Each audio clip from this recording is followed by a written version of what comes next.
Hey everyone, welcome to Shifty's Club. Today I'm going to talk about exactly what I said I'd talk about last episode on keeping consistency or combos going during a Pokemon battle in the trading card game.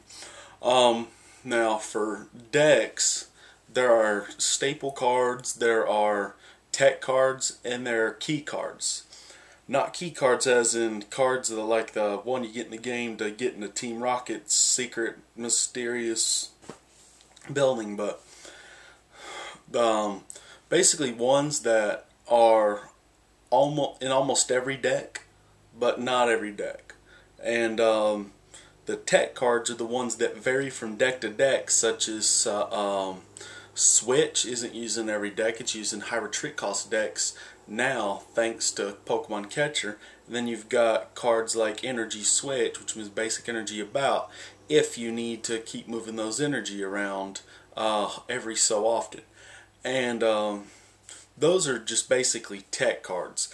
The ones that are like staples would be Pokemon Collector and Pokemon Communication.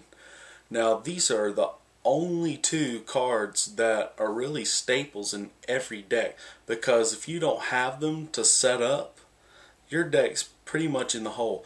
Even if it were a trainer lock deck such as Vileplume deck where you lock yourself with your trainers, you still need both. You still need Pokemon Communication, just because of the fact that you really need to be finding every single Pokemon that you can get. And even in decks such as Mew variants, still need Pokemon Communication.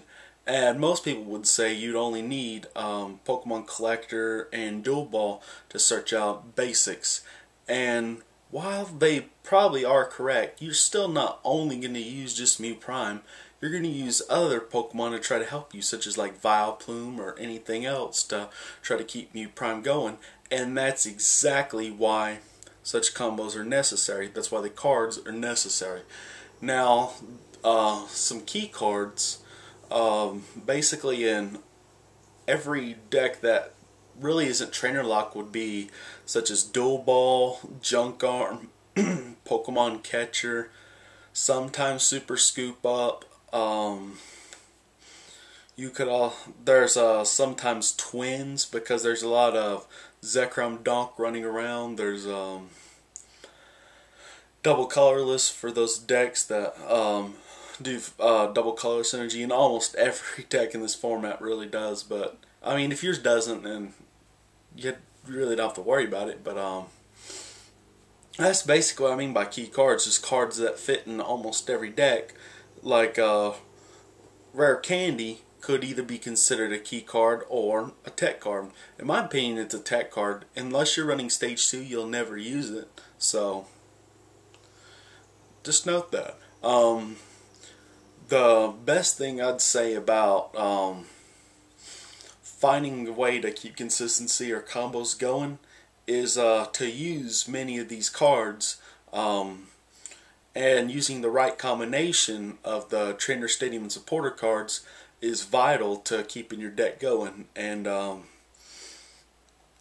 to do this, you need to test a lot. Now I can give you basics about putting certain cards in. Oh yeah, and I should have said this before, but if you're one of those guys out there who try to say that you want to play an all rogue deck, I'm here to tell you right now, if you're not wanting to use cards that are in every deck, you're not going to win a game. If you don't use Collector, Communication, Dual Ball, Professor Oak's New Theory, Professor Juniper, because if you don't use any of those cards, you will never win a game. And the reason why is because you have no options. If you think you're just going to sit there with a bunch of like Bill and Pokegear and crap, you can never win a game if you don't use any cards that are not somewhat useful. Because every deck, regardless what it is, would use Collector, Communication, and most of the time Junk Arm, Professor Oak's New Theory, Professor Juniper, one Flower Shop Lady minimum, because we gotta wait until Super Rod comes out, and should be Noble Victories. And that's just a brief reminder. Sorry, for some reason something's in my head. But take take just any combo you can think of. I'm not going to name Pokemon. I'm just going to name a combo. Okay, say you're and I'm not going to say for sure whether the combo's union or not. So if you're saying there's no way that you can do it in this format, of course I know. I'm just making something up. Say you're consistently doing 140 damage to the defending Pokemon consistently. Now, say you had discard energy to get that Pokemon's attack to working. You discard 2 fire energy. And yeah, everyone knows what I'm talking about now. Rayquaza Deoxys Legend. Yeah. But I know it does 150, but just say it does 140. Just say for a second. Say it does 140. Now, what you do in this case would be to find a way to get the energy back and keep going. Now, to get energy back, you would use things like energy retrieval, energy returner, fisherman. You could also use flower shop lady. There's plenty of stuff that you can use or choose from. You even got options such as different Pokemon's attacks that return energy.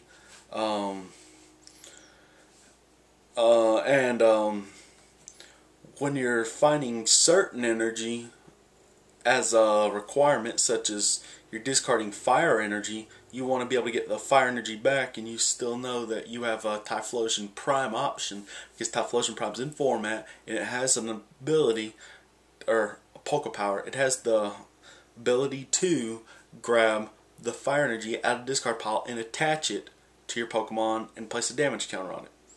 Now, that's up to you, whether you want to go ahead and get that out of the discard pile and attach it at the same time and put a damage counter. You also could use Embor. You could use energy retrieval, get those 2 back to your hand, use Embor to attach the 2 fire again to the Pokemon, and then discard them to take 2 prizes, and then go again, take 2 more prizes, and so on and so forth. It could be 3 prize cards. You never know. Now, that is the crazy thing about this deck, is that no matter what your problem is, you're able to solve it in this format. No matter what format you're in, you're able to solve your problem. So that pretty much tells you, if you've got a deck that does well, or you got an idea that you can put on paper, then it must be pretty good. Obviously, you're not going to try to use, say, like Basculin to final gambit yourself to victory, but you're going to try to find ways of fitting Basculin into a deck, such as if you're running, say, a deck that's weak to fighting. Say you're using Licky Licky from Triumphant. Man, I hate saying that because everyone's going to go crazy for Embor Licky Licky and Electrode Licky Licky and all that crap.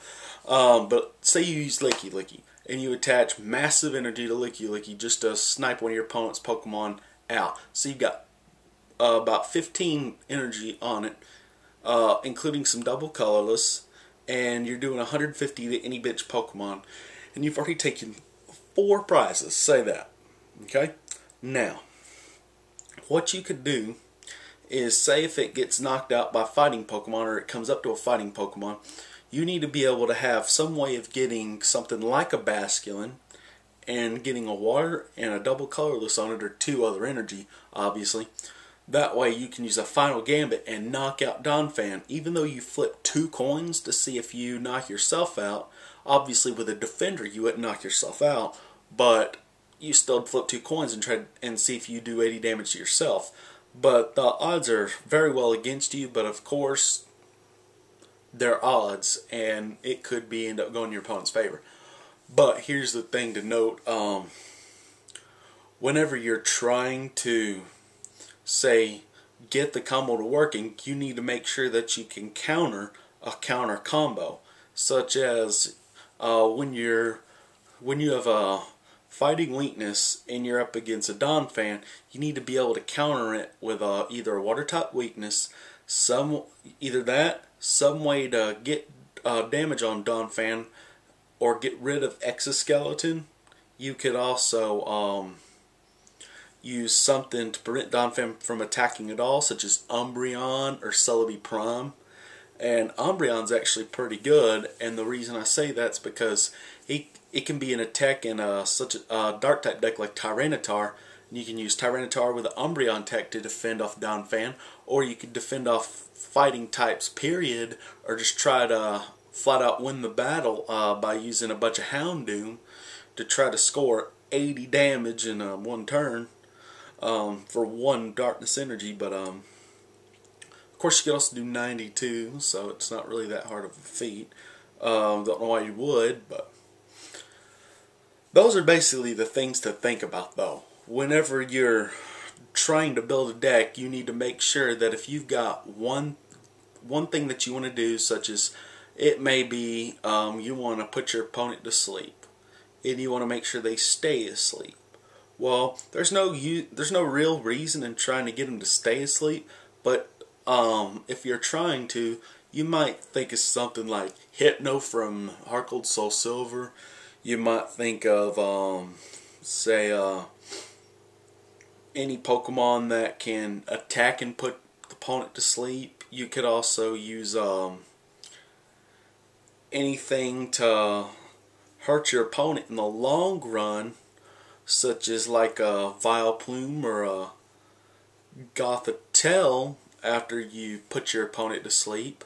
And then if they flip heads, they wake up, they flip tails, they can't attack unless they evolve or somehow switch back to the bench or remove the condition for good.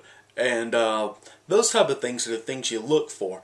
When you have a certain Pokemon that you want to use, like I said before, or a certain thing or certain feat you want to accomplish, of course everyone wants to take 6 prizes in the game, but well, except in the case of PDL, which isn't a bad card itself, and is very useful in Steelix Prime builds, along with Clean Clang and help from a Skarmory to set up.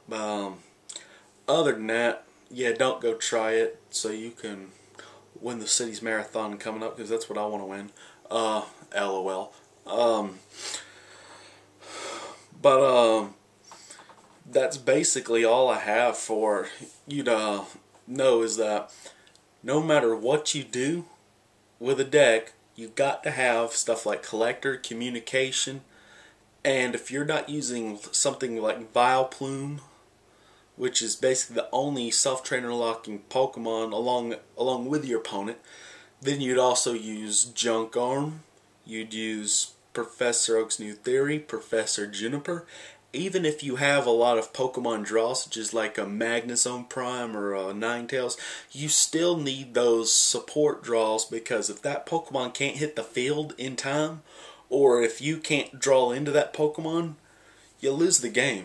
And no one likes losing the game over not being able to find what they need. So what I do, and I don't know if anyone else is this way, I like to run a heavy support draw, so I know for sure that I'm getting a consistency booster every single game, because the more refresh draw that I get, the more cards that I can play out of my deck, and then once I get done playing all those cards, I should have another hand refresh draw supporter, and then play it down and get even more.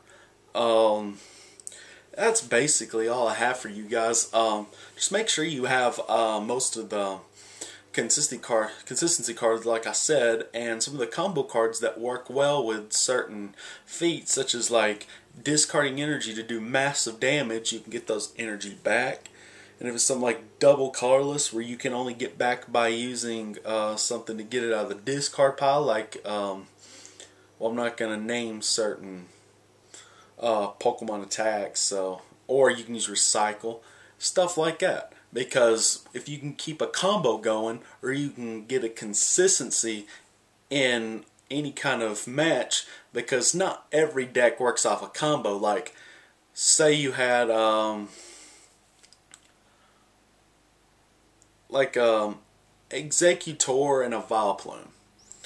They have nothing in relationship. All you do is trainer lock your opponent while trying to take a whole bunch of prizes with Executor. You would do absolutely nothing to make it a combo. You just run consistency cards to try to keep yourself into the game. Collector, get all the basics out that you need. Dual balls, same thing. Use your communications, your rare candies, your switch everything you can before you finally get that Vileplume turn 2 or turn 3, and then start trainer locking your opponent. So like I said, consistency cards, like I mentioned, and combo cards, like I also mentioned, will really help your deck, and those are things to think about before really trying out a deck. And the best way to do it is to download Red Shark from PokeBeach.com.